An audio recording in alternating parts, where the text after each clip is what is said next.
Where do I even begin with this handheld? It's not often I have a love-hate relationship with handhelds. It's either usually love or hate. But the Retroid Pocket 3 Plus, which I have here, is a handheld I thoroughly enjoy using. But Go Retroid's recent marketing stunt has, let's just say, really hit a nerve with me.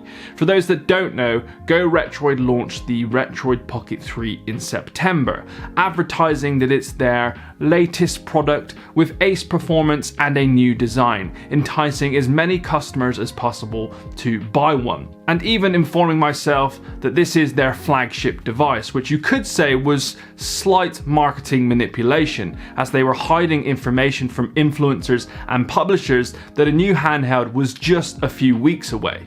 The Retroid Pocket 3 was great, I loved it, and even though I heard that it has been in production for a good while, I didn't think Go Retroid were capable of kicking all of its customers between the legs just 2 months down the road.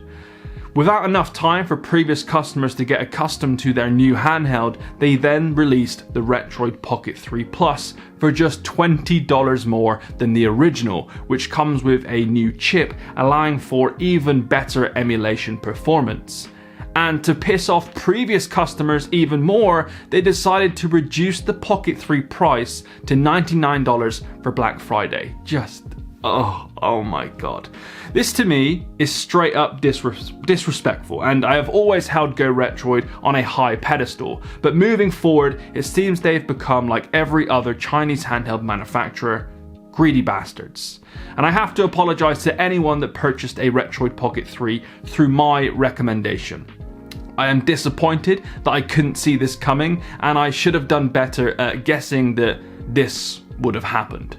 It sucks that Go Retroid would even do this, and what fuels my hatred more is that they absolutely knew they were launching the Plus a few weeks after the launch of the Free, but they just kept it under wraps, playing us all like a flute just for profits. So because of that, I am not recommending you buy the 3 Plus, even though it's a pretty solid handheld. Buying one of these will entice not only Go Retroid, but other manufacturers to use this scammy marketing tactic moving forward. We've seen Anbernic do this time and time again, and it's why I only speak highly of a few of their handhelds, because I don't want you to fall into that trap of buying them every couple of months. But to see Go Retroid start this strategy scares me a little, because I genuinely thought they were better than that. But I was wrong. So this review is going to be a little different. I have spoken about my concerns here, and I hope you take them into consideration. But I do want to review this handheld as is, because it's a great device, unfortunately. And let's face it, we're all adults here. You can spend your money on what you want. But I just had to start this video off with my opinions on their marketing strategy and advising you that I don't really want you to buy it, because it seems they generally don't give a toss about their customers at this moment in time. And quickly, before I jump into the handheld, I just want to let you know that a handheld history is back in stock. We only have 500 units left of this first edition book, and then middle of next year there will be a second edition that is slightly smaller, a little bit less artistic, and a little bit less cool, I guess.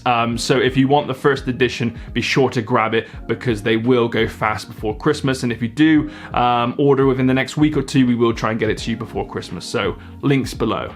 Now let's take a look at the Retroid Pocket 3 Plus.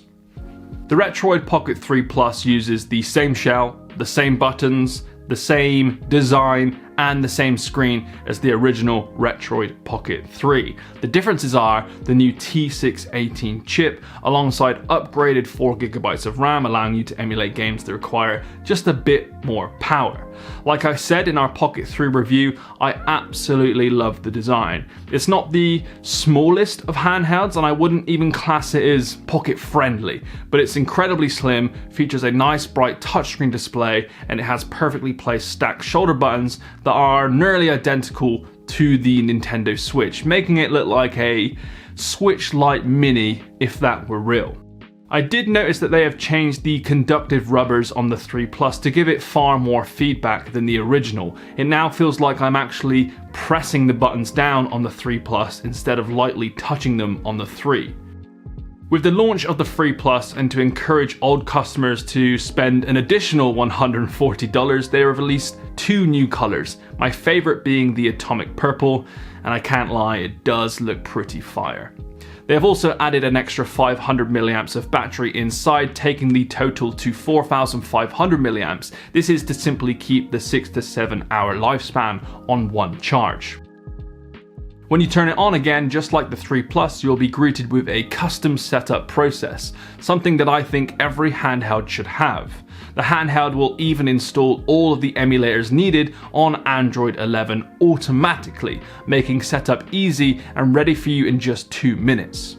There's also a Retroid Pocket launcher which showcases your emulators and games instead of the typical Android homepage with apps. And yes, before you ask, the Google Play Store is available straight out of the box, which is something I can't say for the new Anbernic RG505, making it easy for you to install extra emulators, Android games, or console streaming applications. To keep it short and sweet, the original Pocket 3 was capped at Dreamcast emulation, which for $139 is great. It can also handle most PSP games. This seems to be the norm now, especially under $150, but Go Retroid wanted to take it a step further with this new T618 chip, and it does just that. After days of testing, I found that the Retroid Pocket 3 Plus could emulate Dreamcast, PSP at 2x native resolution, most GameCube games, and a handful of smaller PS2 games, which on paper is incredible, especially when you consider this to be an affordable handheld priced at under $150. These devices really are moving forward in the right direction, and because the market is so oversaturated, it's forcing competition to lower prices and follow suit. Dreamcast works flawlessly with large games like Sonic Adventure and Crazy Taxi performing like it should on original hardware. One of the big marketing points of the Pocket 3 Plus is that it can run PSP at 2x native resolution, which I was surprised to see, and after testing I can confirm that it does just that, even with big games such as God of War. It looks absolutely stunning, especially on the 16:9 screen. Then the most impressive outcome for me has to be the GameCube performance. I jumped straight in with a high intensity game that is Simpsons Hit and Run, and to my astonishment, it worked really well. I'll admit not perfectly, but still very well at original resolution. Although it was advertised as being able to play PS2 games, it cannot play them all. For example, I was trying to get Grand Theft Auto to run smoothly on here, but after changing settings and tweaking features, it just didn't run very well at all, which is why I said it can't run large PS2 games. But games less strenuous, like Marvel vs. Capcom for example, can run. So if you are buying this for PS2 games, I advise waiting out a few months for something else to come onto the market at this price point that could probably do just that. Don't get me wrong though, PS2 emulation at $150 is just great, and it proves that high-end performance is getting more and more affordable as the years go by, but it's just not quite there yet. Smaller consoles like Game Boy, Nintendo DS, PlayStation 1 and N64 will work very well on here without any troubles at all.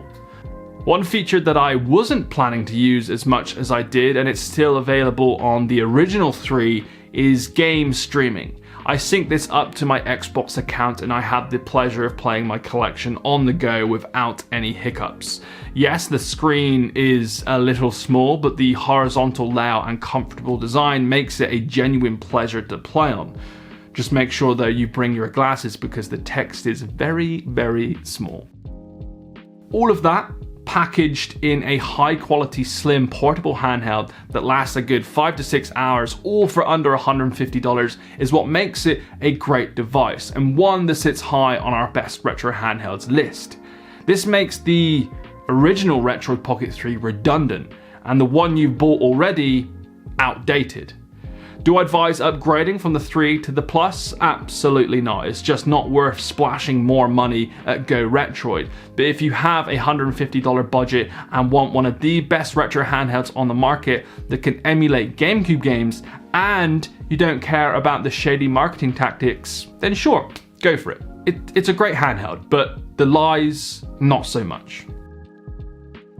And there you have it, a fairly quick review today because I know I've already kind of reviewed the Pocket 3, so I didn't want to do a whole new big review for you, but I appreciate you stopping by. And again, a handheld history is now back in stock. Use the links below to grab one because they will run out pretty quickly. Catch you in the next one. Bye bye.